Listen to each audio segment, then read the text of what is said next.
It's a great pleasure to be here today as part of the Melbourne Writers Festival to present Writers Across Borders, an event celebrating the coming together of writers from across the region. The writers you'll be hearing from today are all part of the RICE program, Writers, Immersion and Cultural Exchange, of which I'm one of the co-directors. RICE is a program of reciprocal residency in cultural events focused on writers and writing from the Asia-Pacific region. This event brings together writers who have been part of the program since it began in 2013. At the heart of the program is the simple notion that there is great value in writers stepping outside of their often isolated writing studios and familiar cultural environments to connect and share ideas with other writers from different countries and cultures and generations, to let down their guard, to go out on a limb, to trust that the exchange of work and thought with others will be met with kindness. As Maxine Beneba-Clark, a RICE alumni from 2014, says in the foreword to this book, in a world where face-to-face contact is increasingly rare and ugly forms of nationalism continue to separate and divide us, the RICE program and this anthology, The Near and the Far, are like a true light shining across the darkness we must surely cast off together. So let me introduce our panel to you. I have to say, the first thing I thought when I heard about RICE and this idea that writers would come together across borders was, how do you do it? And what happens in that room? What is it about the experience that shapes your writing? What do you bring and what do you take away? And the idea of the border. The border, I think, is something that is particularly fascinating with this group of writers, having read your work. The nature of the border and what you think of it and how it works. But in terms of the border itself, I thought I'd begin with you, Lavanya, because you live in India, but there's currently a big border dispute, and I think that shapes who we are as writers. Yes, I'm from Mumbai, India, and I live about 1,700 kilometers from the Pakistan border. But I see the border alive in the minds of my fellow Indians and my neighbors, who are maybe 1 foot away from me, because the border has transcended physicality and moved into the metaphysical, into the realm of fear. So that's the terrifying power of borders, to separate and divide.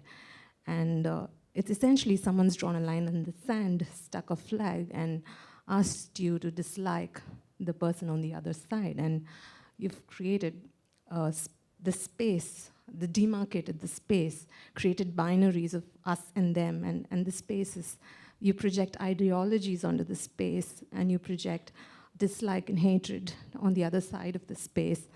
And it's quite terrifying, which brings us to the second question about what can we do as writers. So I think as writers, there's a certain power to evoke empathy and to build bridges and turn these lines that separate into lines that connect, and also the irreducible nature of human experience, to be able to convey that in terms of that no matter who you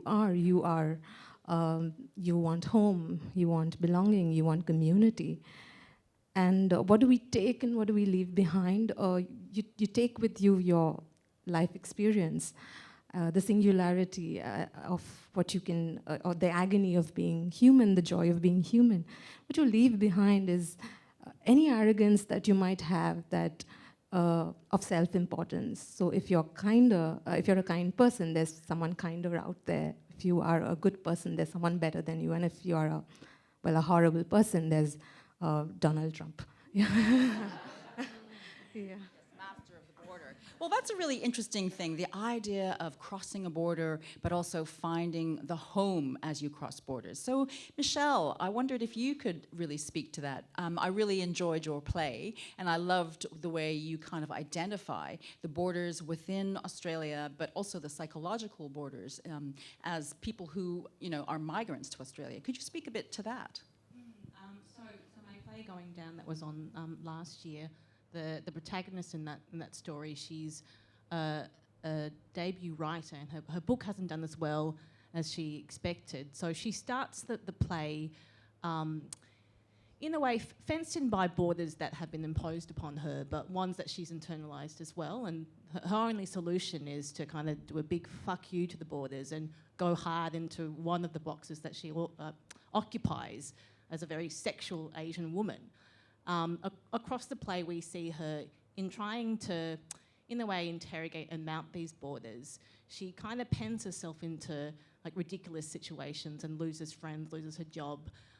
She embarks upon a mission to write like the good migrant girl story, but ultimately that fails as well. I guess the kind of ultimate border that she leaps across at the end of the play is one where, in a way, it goes back to that stuff that she's internalised, that she has to interrogate in an encounter with her mother, so that by the end of the play, she kind of dispenses with some of those binaries that you were speaking about, that she has consumed and has really driven her and motivated her. She's let go of that, and we see that because there's a character in the play that epitomises the opposite of her, that she's, in a way, made into an enemy in her own mind. But at the end of the play, the reconciliation is that there's less potency in kind of creating enemies and creating borders, and there's more power in kind of reaching out and having a conversation and humanising this other person. So the idea of borders is, I hadn't really thought about my play in that way, but you're right, there is a lot of the crossing of borders in the play, and ultimately, as I say, when she kind of crosses that last chasm, it's a really satisfying one, and I think it's one that audiences really responded to, the kind of the narratives that we tell ourselves, and in the play we see someone confront a really ugly one and come out on the other side. I like what you're saying about the idea of narrative too, because I do think that is one of the ways that we kind of propagate borders. We kind of create these narratives which become who we are and what we are. Rajith, I wondered if you could comment on that. I really loved your piece, and I just might mention the Near and the Far Volume 2 will be on sale at the back of the room at the end. You definitely want to have a pick up your own copy. Rajith, you write about the Buddha story, and you kind of retell it, and you kind of add layers to it. And in your work, you kind of look at the past, you look at narrative, but you look at the power not just of telling a story, but not telling a story, about taking things away. Could you talk a little bit about that, please? Sure. I think borders for me are, there's two kinds. So there's one that's the imaginary borders that we create through language. So, you know, any sort of border around a country, or the fence around your house, that's all created through. That's imaginary, it's arbitrary, right? And even the borders that we set for ourselves in our everyday lives about what we do and who we are, quite a lot of that is imaginary to me. But the actual border is the border of being human. And we are kind of stuck inside ourselves, inside our heads. And there's no way to really know what the other person's thinking. And I think in this day and age, we tend to question what the other person's saying a lot. You'll see on Twitter, you know, we question each other's intentions all the time. And that's what I'm really struggling with at the moment, is how do you cross that border if all we have is language, and language is the only tool we have. And we don't seem to trust it anymore. And so what do we do? And that's partly the idea of why I'm telling that Buddhist story, partly because there's a particular way that those stories have been told over the years. And it's with a particular kind of language. And then what I was hoping to do was sort of change that and transform that, and to see what else it could become if the language is different. Yeah. That's great. I think that idea of trust is really important, particularly when you talk about this kind of a cross-cultural encounter.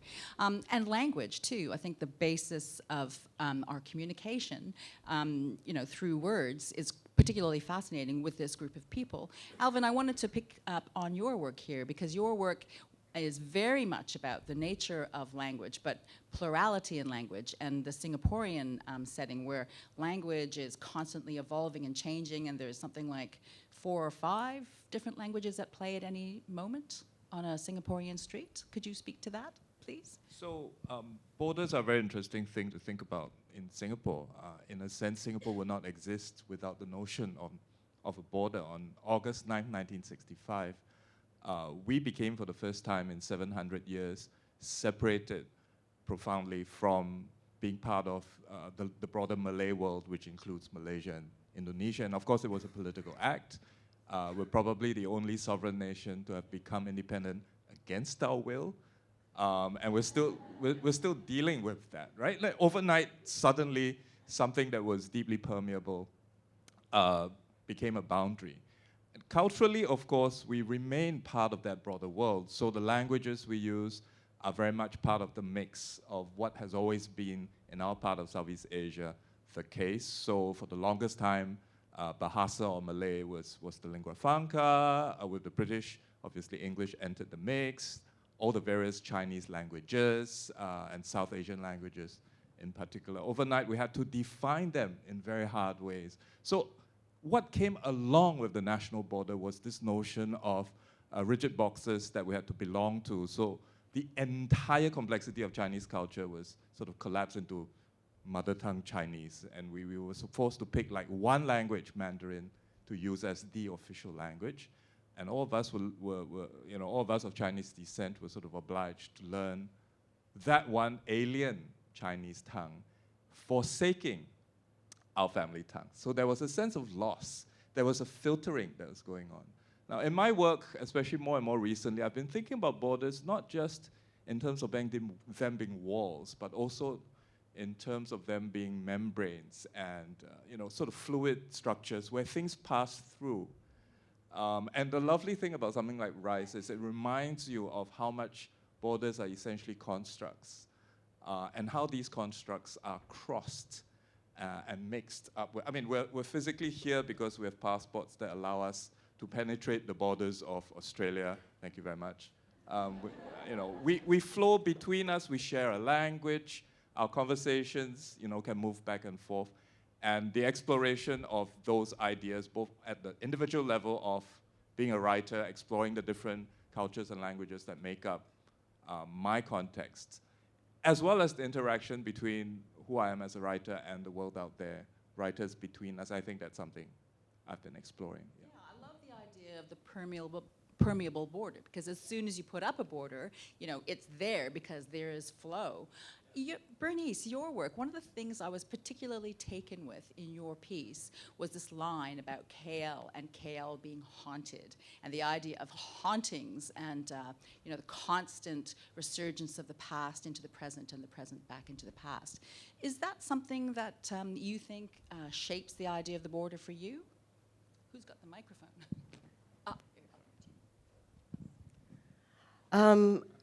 Malaysia is a very complicated country. I think most countries in the world right now are very complicated. But KL is a city that I love and hate. And because I'm half Chinese, half Punjabi, it's all about trying to traverse the border. So my work is kind of borderless. I write in different genres. I write about what it means to be Malaysian, because we are so obsessed about what it means to be Malaysian. And again, with Alvin, it's like you have to tick a box: what race, religion, gender. The government is obsessed with creating borders. You have to fit into a little box. You're Muslim, you're non-Muslim. If you're a non-Muslim, you have to, what kind of Muslim are you? If you're Muslim, are you liberal? Are you super liberal? Are you conservative? You know what I mean? So for me, I am traversing those borders, and I use my country, I use my body, I use myself, I use my mind, I use my menopause, I write about the interrogation of the self through different borders. And writing to me is a way in which I can explore those borders. I also write in Malay, and Malay is a very beautiful language. It's the language of our Nusantara, so the whole Malay archipelago. And I've in my last collection of poems, which was launched last week, I actually translated my first poem from English to Malay, and it's something that I also want to concentrate on. So it's working with the Malaysian psyche. What is the Malaysian psyche? As someone who is half this, half that, but Malaysian intrinsically, is to have those skins that are sort of that allow you to go back and forth and to flip between languages and spaces and people, and to inhabit what is the haunting. My father died when I was very young, and a lot of my writing comes from grief, and I think that's why I am constantly haunted, and each work is an exorcism of a particular haunting. It's a beautiful idea. I particularly like the idea of using your menopause. I'll be using that later, or actually right now. I wanted to ask you a question. I'm going to address this to Melissa, but more of you might want to jump in here. And that is, the thing that I find particularly interesting about RICE is that you bring so many different languages to it, but you work in English. So this working in a kind of a language that is shared and kind of not shared, that doesn't necessarily take into account all the different languages that are underneath the surface here, but also in Australia. How does that work? Is there a kind of ghosting of the languages beneath English for you in your writing and in the experience? Yeah, thanks, Michelle, and thank you to the Kulin Nations for hosting us. The short answer is yes. As Ali and perhaps others know, in Aboriginal English, the grammar is different. So we can use what are ostensibly English words, and they have quite a different meaning, and the sentence structure has a different meaning as well. Of course, I incorporate Bundjalung, Yugambeh Bundjalung language into my work. And when I wrote Mullumbimby, my previous novel, the book is peppered throughout with a lot of language. And I realised after I'd written the book that I had only had to look up 3 of those words, and I felt quite pleased with myself. And in my mind, the language wasn't a barrier, because I felt I had explained everything in context in the book. And I had some readers say that they found it a little bit tricky, but they could puzzle their way through, whereas to me it was very simple, because I speak those words, those are my words, so that was a wake-up call to me.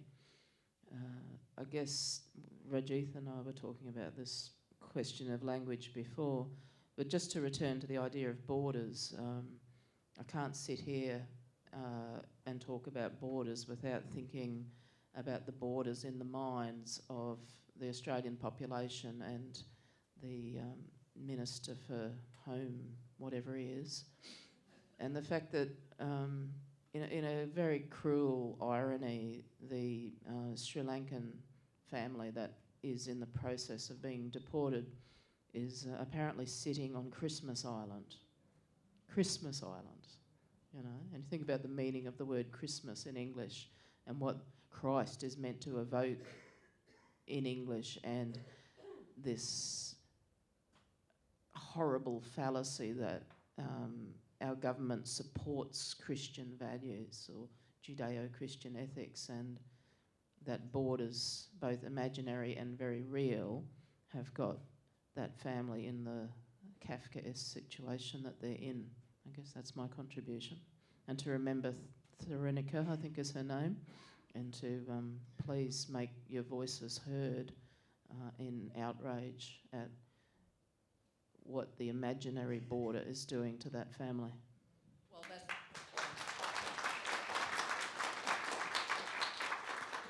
which does beg a question. We can do things as people who raise our voices, but what can we do as writers? What is it about this group of people who come together, crossing these borders, who, with their words, what is it that we can achieve as writers here? Rajith, I'm going to pass that curly one to you. We talked a bit about this earlier, actually, and I'm curious to know. Well, I think, part of the reason I got into this game was to try and change things, to hopefully, and it's obviously tied up in questions of identity and power and all of these things. But yeah, it was also to try and, make some change. But I'm also feeling really tired and kind of feeling a bit disheartened by the way things have panned out. And it's like, why do we do this? It's an open question. I don't know if writing is effective in changing anything anymore. Yeah. Yeah. Bernice, you're setting up, okay. Let's go to Melissa. It does get disheartening, and it is hard, and it's particularly hard if you think the struggle ends. The struggle doesn't end. The struggle is to continue to fight. And Frederick Douglass said it best. power concedes nothing without a demand. It never has and it never will. So our writing, as well as being art, as well as creating empathy or pointing a way towards how we live in this world of borders together, it must be about demanding a better future, a better present. Bernice, I wanted to throw to you as well, because I know you're setting up a pen in Malaysia. I think it's very important. I teach. I've been teaching for over 20 years now. So teaching is one way in which I share. And I tell my students, you know, I can't teach you, but you can learn. And by creating platforms. So I was running the Georgetown Literary Festival for 7 editions. I've created platforms. I've been part of a migrant poetry and refugee poetry festival competition in Malaysia, which started in Singapore.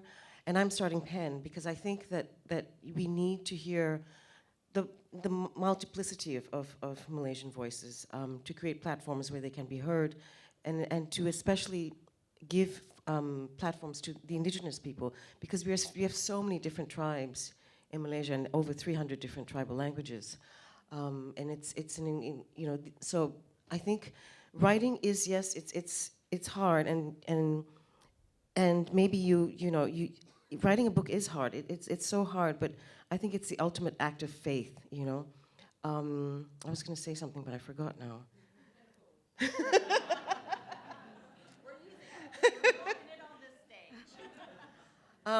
But yes, it's very important to make that leap of faith, that art, that because it changes you, you know. And if it changes you, then it can change someone else too. And I think that's what writing is. It's really you know, sort of taking a leap of faith. So, Alvin, do you have faith that writing can change the world? Well, I think a lot of the work of writing, writing done well, is to insist upon and demonstrate complexity, right? People aren't simple, countries aren't simple, borders aren't simple, languages just aren't simple. There's always a tendency more and more, and power does this, consumerism does this, being lazy on a Saturday afternoon does this. You do want to collapse and simplify all the time. There's a tendency to simplify, whether it be religion or race or language and so on. But you know, real life is messier, more beautifully messy than that. And so much of what writing does, I think, is not just celebrate, but demonstrate the possibilities of that, thinking through how we're actually a lot more complex than nuance. And just continuing to insist on nuance. We might not be the ones with our hands on the trigger, as it were, but we push back against the notion of a unitary, concrete, stable self-identity, whatever case might be, and hopefully that helps.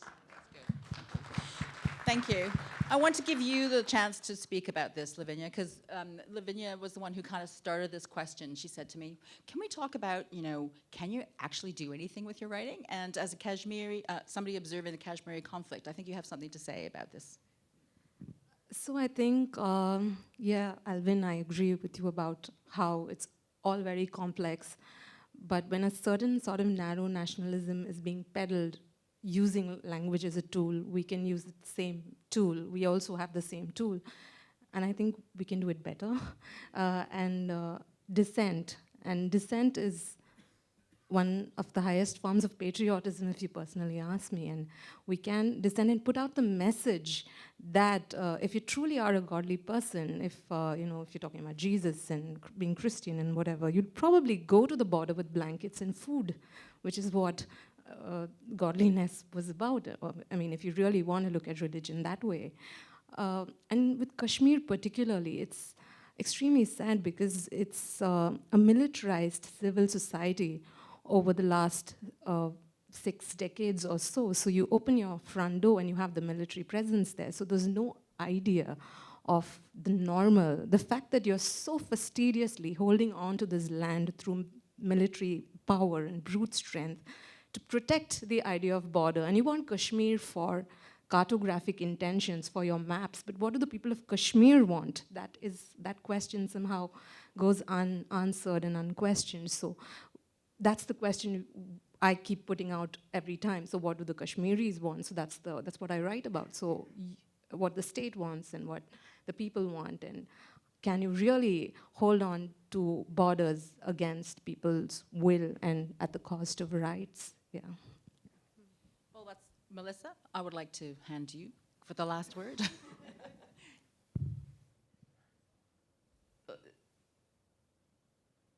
In a world of borders and wars and battle, a book is not, it's not a weapon in the sense that a gun is a weapon or a bomb is a weapon or a soldier is a weapon. But a book, Native Canadians have described books to me as medicine bundles. And I think the major act of defiance and pushback and insistence in a book is to make us feel less alone.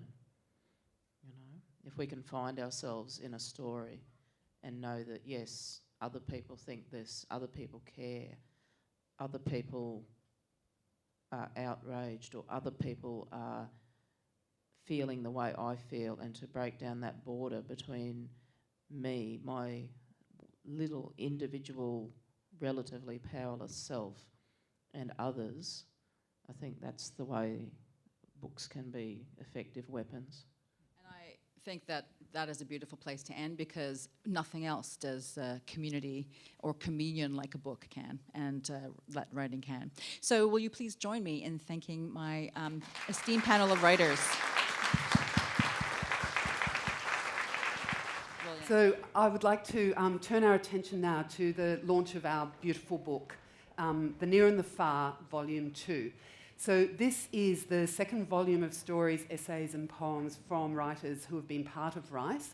The first volume was published in 2016, and it too had the title The Near and the Far. So they're a little a couple, so The Near and the Far and The Near and the Far, Volume 2. This volume today brings together the work of 27 extraordinary writers. David Carlin, my co-editor, and I like to think of this collection as an exchange of miracles. As we write in the afterword, if what it is that we are reading or what it is we hear in shared storytelling allows us to shift, to identify with situations and people far away, situations and people other than ourselves, then that is a miracle. If we see ourselves in story when far removed from our own circumstances and experience, our own culture and understandings and knowledges, it is a miracle. If these stories become literature in the making and telling, and if in becoming literature, this gifted allowance buoys up what it is we are hearing, what we are telling each other through these stories, to allow us to inhabit the insides of a pocket, to dwell, to dream, to imagine, conjure up and envision otherness, then that is the miracle. We'd like to thank Scribe Publications for publishing this collection, particularly Henry Rosenblum and Marika Webb-Pullman for having the faith to jump back in with us for this second volume. Marika can't be here with us today, but she asked me to say this. This is the second volume of The Near and the Far that Scribe has been involved in publishing, and we're honoured and very pleased to play a part in this remarkable collection. RICE and these resulting stories allow for a rigorous, fresh, inventive format for cross-cultural exchange that in turn produces vibrant, challenging and world-opening writing. Australia's economic and political ties with the Asia-Pacific have long been strong, but cultural ties have been more tenuous and slower to develop, and RICE has proven itself a vital tool for making lasting creative connections.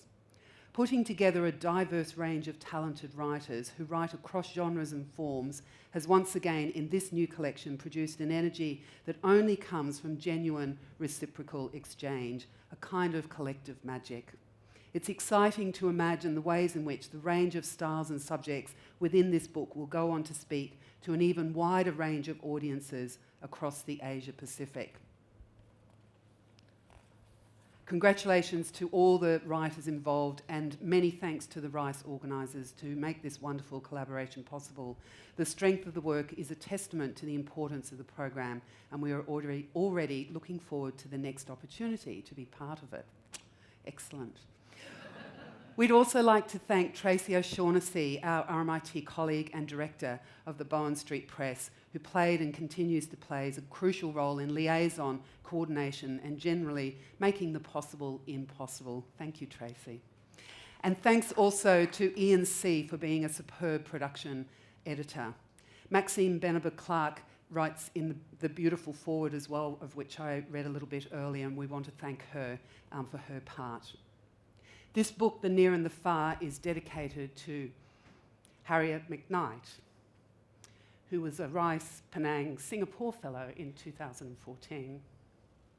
Sorry.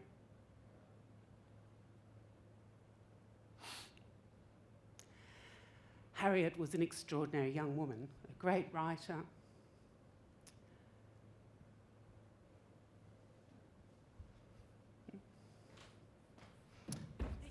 Sorry, I can't do it. Thanks. Yeah. Harriet was an extraordinary young woman, a great writer, with so much more to give and to live for. She was at once a gentle soul, fiercely intelligent and very funny. The writing and publishing community at RMIT and Harriet's fellow RICE writers around the world continue to be deeply saddened by her passing. Thanks, Nelson.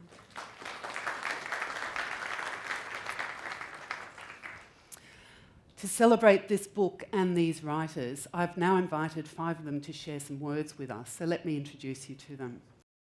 My RICE trip, we went to Vigan, and that was my first trip abroad. And a few months before that, Donald Trump won the election, and I got a travel grant to the US, and my visa was rejected. It was a really low point in my life, and RICE kind of helped me to break borders. And that is also my first meeting with Alvin Pang, a queer Aboriginal author, and that is the kind of discussion that was so needed in my life. So I'm gonna read a poem that I wrote in Vigan, Philippines.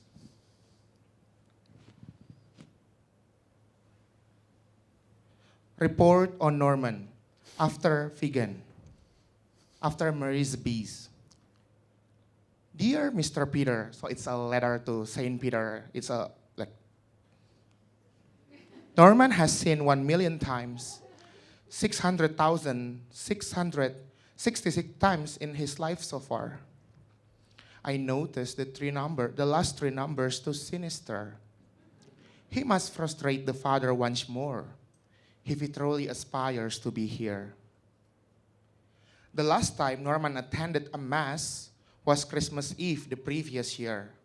He cried a little in the middle of a song.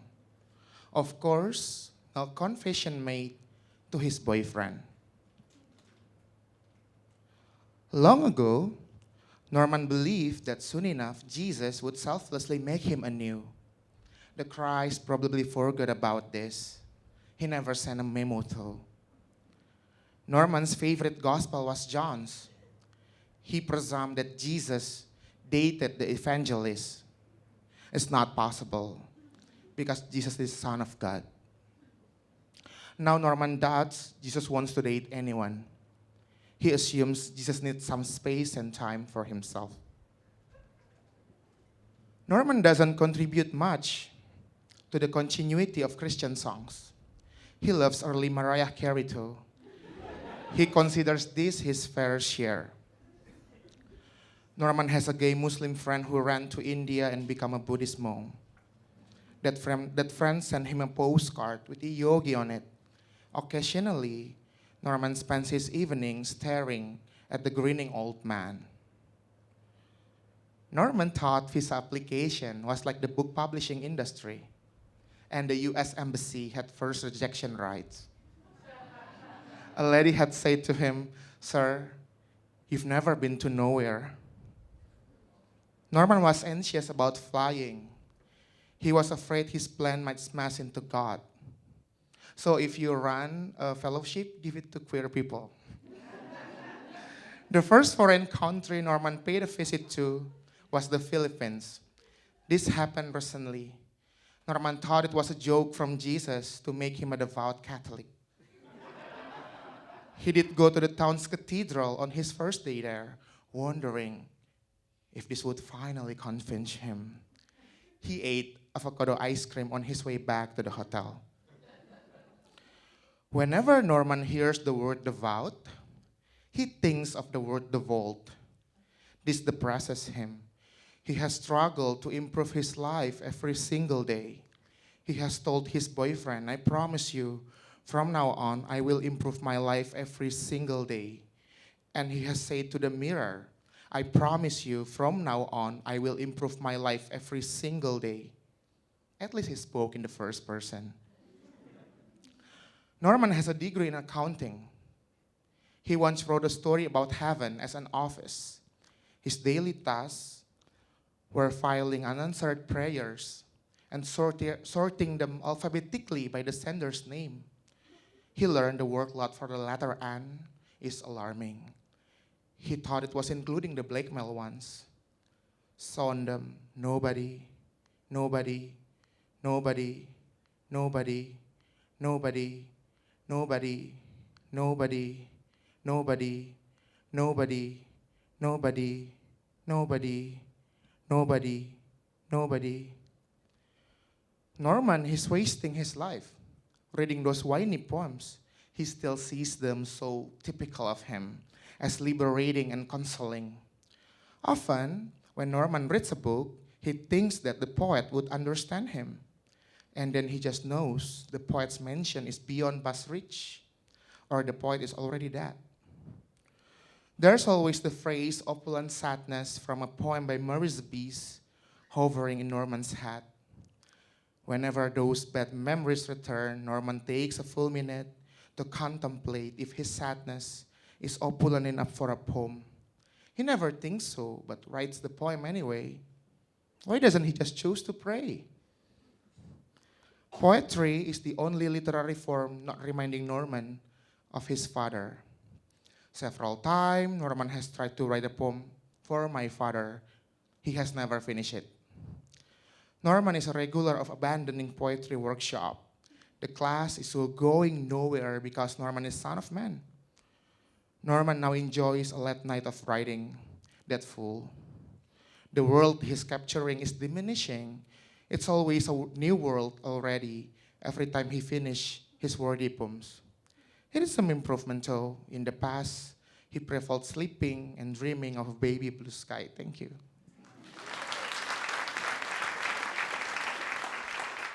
So I was lucky enough to attend RICE last year in Indonesia, and the panel that happened before was a brief insight into the sort of conversations that happened a lot throughout my RICE experience, and every day I felt my mind just opening up more and more, and it was such a joy to be around such generous conversation and really heartfelt open listening from everyone. So the experience was just astounding.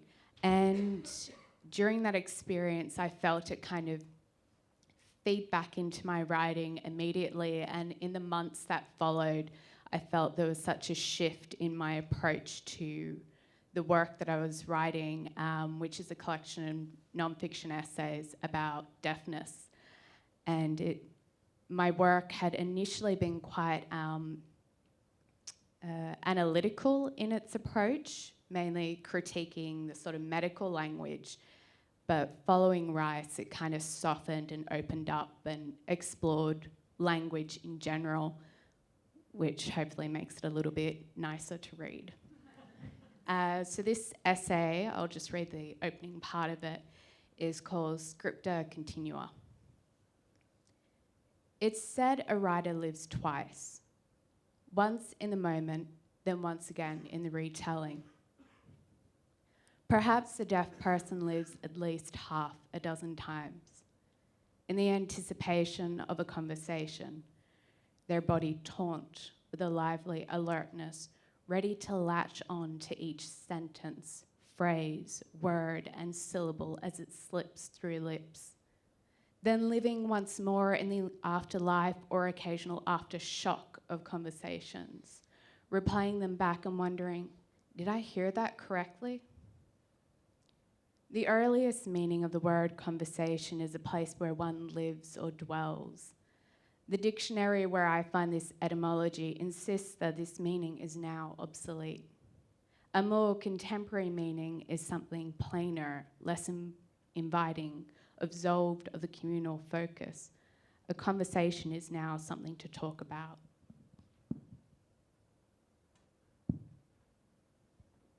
This definition bothers me. It doesn't seem to fit what I know about conversations. I can't help but wonder if some words resist the rub of time and their original meanings remain intact, like a phonetic pulse point. Ears are designed to hone in on a single voice. All other noises or interference, as scientists call it, vacuum cleaners, the drone of a microwave, the rush of water from a tap, the bleep of traffic lights, footsteps, other voices, fade away, allowing the brain to effortlessly dwell inside a conversation. Of course, most people don't notice that their bodies can do this. It is spontaneous, this ease of entering a conversation. Or so I've read.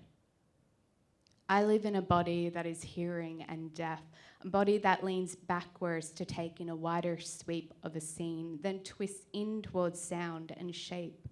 A body that monitors the tone and timbre of voices, calculates how they will react with surrounding surfaces. The ping of steel, the refraction of glass, the soft soak of timber. All it takes is a hard, lifting wind to undo the shape of sound.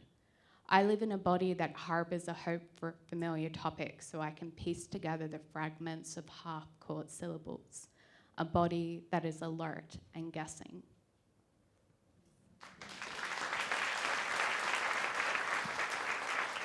Fiona's right.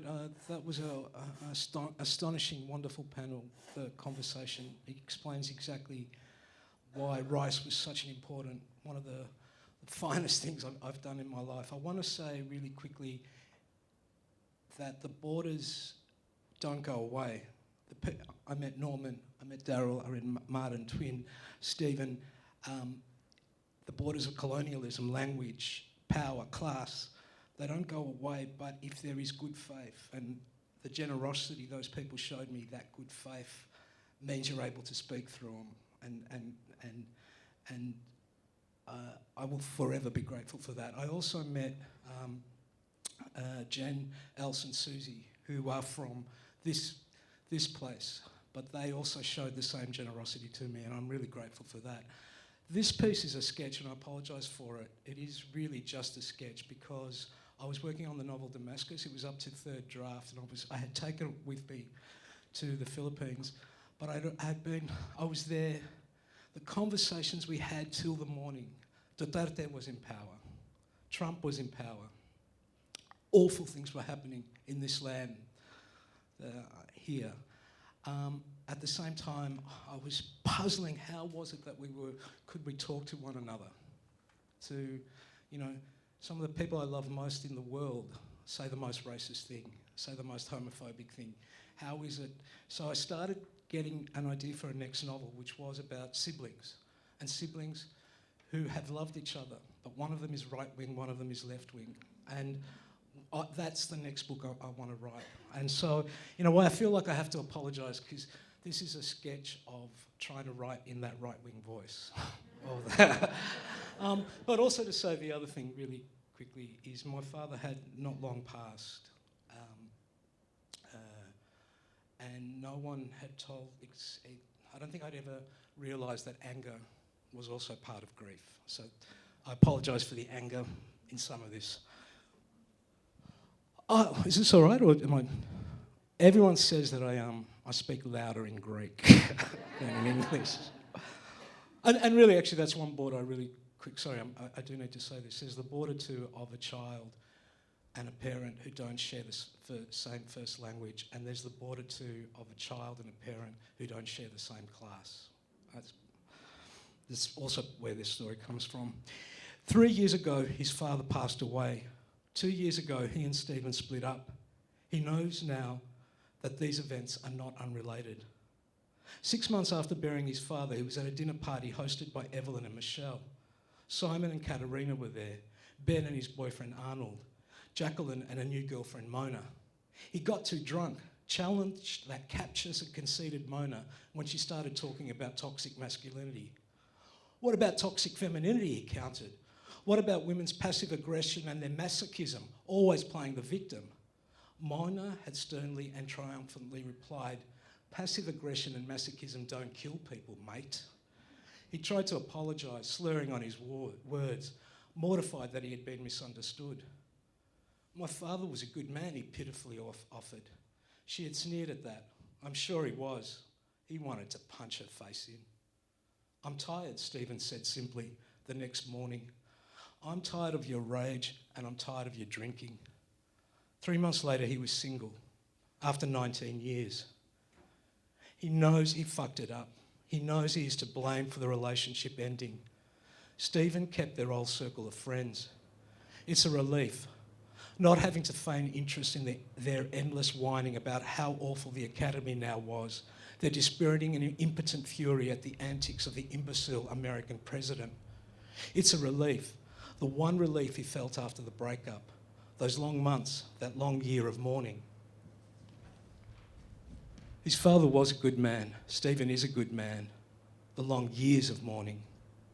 Eugenia, who has always been his friend, who he has known from high school, she lives in Brisbane now, has 3 kids, is still with Eddie. She came down for the funeral. Of course I'm going to come down for it. Of course. I love your parents. When she walked up to his mother at the funeral service, the 2 women fell on each other, wailing bursts of lament in English, Greek and Arabic. Later that night, he and Euge got drunk together and wandered off to the park across his parents' house to smoke a joint. Just like the old days, just like when they were teenagers at school. She said a wise thing to him. He still thought it sage on awakening the next morning, hungover and his mouth reeking of tobacco and wine. She had said, when we were young, you gay boys were a girl's best friend. You supported us each and every time. But now you mostly take Eddie's side in an argument. She had taken his face in her hands, kissed him with love and sympathy. I am so glad you no longer hate yourself, she whispered. And I'm so glad I'm no longer a fag hag. I may leave it there, thank you. I just need to say that it's not Trump that offends me. We've mentioned Trump a couple of times, but we're in Australia. What really offends me is that the sacred trees of the Jabberong are still at risk of murder. I'm still upset that last night I read that in the Gippsland, they found the carcasses of 120 wedge-tailed eagles. I'm actually a little bit upset that we're not all sitting out at Ararat at the moment. To me, that would make more sense. Because, RICE gave...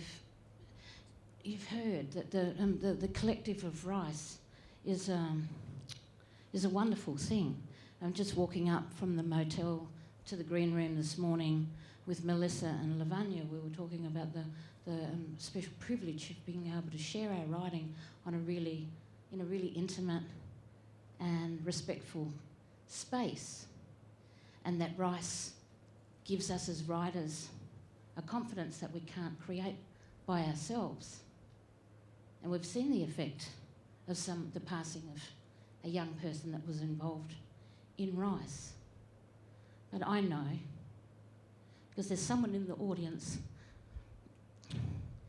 that looks like my kinship cousin friend, who was a fantastic writer who took her life because of that tiredness that Rajith talks about.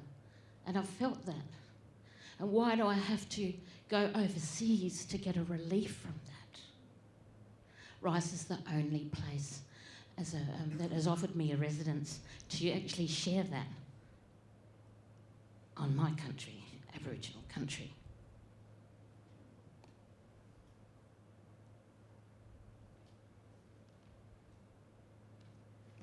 I think another beautiful thing that wasn't mentioned about RICE, that because of that intimacy and that cultural respect, many of us cried together. Well, maybe more of the girls than the boys, but a couple of boys were feeling left out and joined in, I think. And, you know, when we cry together, following that comes laughter and love.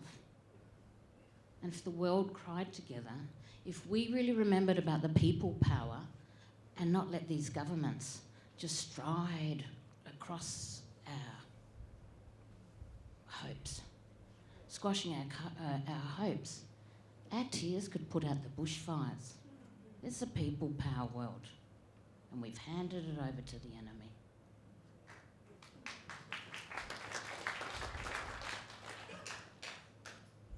Second valley. Inside a cave, I am transforming, pressing against its earthen soul, my breath about to expire. Through the sliver of its entrance, I watch the valley fill with mist, the tree-lined hillsides waning. A twig snaps and I am kangaroo, a grey innuendo of atmosphere, a faint outline of what exists. Hands out from my beating chest, leg muscles tension to fight, my heart a rapid staccato.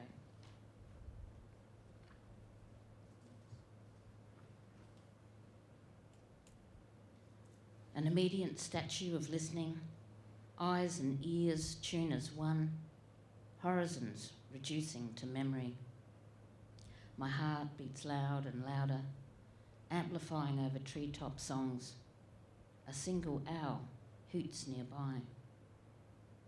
As the interior of my heart congeals, I am condemned by my fear, justified only in the unknown.